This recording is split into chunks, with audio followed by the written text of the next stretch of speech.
తెలంగాణలో కాంగ్రెస్ అధికారంలోకి వచ్చిన నాటి నుండి విపక్ష బీఆర్ఎస్, బీజేపీ నుండి సీఎం రేవంత్కు అడ్డంకులు వేసే విధంగానే వారి తీరుండేది. అయినా అవన్నీ చూసి చూడనట్టుగా సీఎం రేవంత్ పట్టువదలని విక్రమార్కుల్లా పార్టీ నేతలను ఏకతాటిపైకి తెచ్చి విజయవంతమయ్యాడు. ఇక ఈ 2 నెలల్లో 2 ఉప ఎన్నికలు అనివార్యమయ్యాయి. ఆ 2 బీఆర్ఎస్ సెట్టింగ్ స్థానాలను సీఎం రేవంత్ చాకచక్యంగా తన ఖాతాలోనే వేసుకున్నాడు.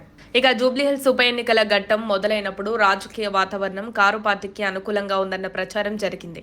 ఇందుకు తగ్గట్టుగా ఆ పార్టీ అధినేత కేసీఆర్ ఫామ్ హౌస్ కి పరిమితమవ్వగా మాజీ మంత్రులు కేటీఆర్, హరీష్లు విస్తృత ప్రచారం చేశారు. కాంగ్రెస్ తరపున మంత్రులు, ఎమ్మెల్యేలు సహా ఇతర నేతలు ప్రచార బాధ్యతలు చేపట్టారు. అక్కడితో ఆగలేదు. ముఖ్యమంత్రి రేవంత్ ఎంత బిజీగా ఉన్నా సరే స్వయంగా ఆయనే రంగంలోకి దిగి పలు సభలు నిర్వహించారు. టీడీపీకి మద్దతిచ్చే ఒక సామాజిక వర్గాన్ని తమ వైపు తిప్పుకునేందుకు ఎన్టీఆర్ ప్రస్తావన తేవడం అలాంటిదే. మైనార్టీ ఓటర్లను తన వైపునకు తిప్పుకునే ఉద్దేశంతో ప్రముఖ క్రికెటర్ అజహరుద్దీన్ ను మంత్రిని చేసేశారు. అంతేకాక ఆ వర్గం బాగా బలంగా ఉన్న చోట మీటింగ్ పెట్టి కాంగ్రెస్ ఉంటేనే ముస్లింలకు మనుగడ అన్న రీతిలో సీఎం రేవంత్ ప్రసంగాలు చేశారు. మజ్లిస్ మద్దతు కూడా కాంగ్రెస్ కు దక్కింది. రాజీ లేకుండా డబ్బులు ఖర్చు చేశారన్న అభిప్రాయము సర్వత్రా ఉంది. వీటన్నింటి ఫలితంగా అప్పటి వరకు బీఆర్ఎస్ కు అనుకూలంగా ఉందన్న మౌత్ టాక్ కాస్త చివరి 3 రోజుల్లో కాంగ్రెస్ కు పాజిటివ్ గా మారింది. ఈ రోజుల్లో ఎలా గెలిచారన్నది ముఖ్యం కాదు, ఎలాగైనా గెలవాలన్న తాపత్రయం పెరిగిపోతోంది. ఎన్డీఏ భాగస్వామ్యులైన టీడీపీ, జనసేనలు ప్రచారంలో పాల్గొనలేదు. పైగా టీడీపీ ఏకంగా బీజేపీకి కాకుండా రేవంత్ ప్రాతినిధ్యం వహిస్తున్న కాంగ్రెస్ కు మద్దతు ఇచ్చింది. గత సాధారణ ఎన్నికల వరకు కాంగ్రెస్ పరిస్థితి ఏమాత్రం బాగున్నట్లు కనిపించేది కాదు. పీసీసీ అధ్యక్షుడి హోదాలో రేవంత్ రెడ్డి విస్తృతంగా ప్రచారం చేయడం, కేసీఆర్ పై ఘాటైన విమర్శలు చేయడం, నాయకులందరినీ ఏకం చేయడం తదితర వ్యూహాలతో అధికారంలోకి తేగలిగారు. రేవంత్ ముఖ్యమంత్రి అయ్యారు. తదుపరి పాలనలో కొన్ని ఇబ్బందులు ఎదుర్కొన్న పార్టీలో తనకు పోటీ లేకుండా చేసుకోగలిగారు. ఇప్పుడు ఈ ఉప ఎన్నిక విజయం ద్వారా అసమ్మతి ఆలోచన చేసే నేతలు కూడా సైలెంట్ అయ్యారు.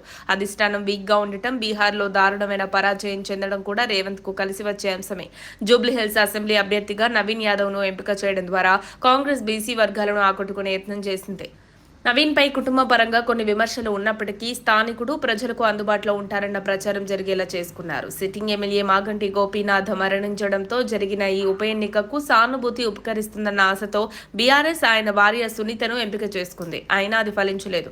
కాకపోతే గత లోక్సభ ఎన్నికల్లో మాదిరి 3వ స్థానంలోకి పడిపోకుండా గట్టి పోటీ ఇవ్వగలగడం, వచ్చే ఎన్నికల్లో కాంగ్రెస్ కు తామే ప్రత్యామ్నాయం అన్న నమ్మకాన్ని గులాబీ క్యాడర్లో కలిగించే విధంగా 74,000 ఓట్లు సాధించగలిగింది. బీజేపీ పరిస్థితి మాత్రం కాస్త గడ్డుగా మారిందని చెప్పాలి. కేంద్ర మంత్రి కిషన్ రెడ్డి ప్రాతినిధ్యం వహించే ఈ నియోజకవర్గంలో డిపాజిట్ కోల్పోవడం పరువు తక్కువే. బీహార్లో ఎన్డీఏ విజయ దుందుంబి మోగించిన తరుణంలో జూబ్లీహిల్స్ లో ఈ రిజల్ట్ రావడం మింగుడు పడని విషయమే. రేవంత్ రెడ్డి గురువు చంద్రబాబు అడుగుజాడలోనే నడిచి ఉప ఎన్నికల్లో గెలిచారన్న అభిప్రాయాన్ని కొట్టిపారేయలేం. ఏదేమైనా జూబ్లీహిల్స్ ఉప ఎన్నిక వల్ల టీడీపీ అధినేత చంద్రబాబు మద్దతుతో రేవంత్ గ్రాఫ్ ఢిల్లీ వ్యాప్తంగా పెరిగిందనే మాట వాస్తవం. మరిన్ని అప్డేట్స్ కోసం మా కాయ్ టీవీని సబ్స్క్రైబ్ చేసుకోండి. మా వీడియో కనుక మీకు నచ్చినట్లయితే లైక్ చేయండి, షేర్ చేయండి. మీ విలువైన అభిప్రాయాలను కామెంట్ బాక్స్లో తెలియజేయండి.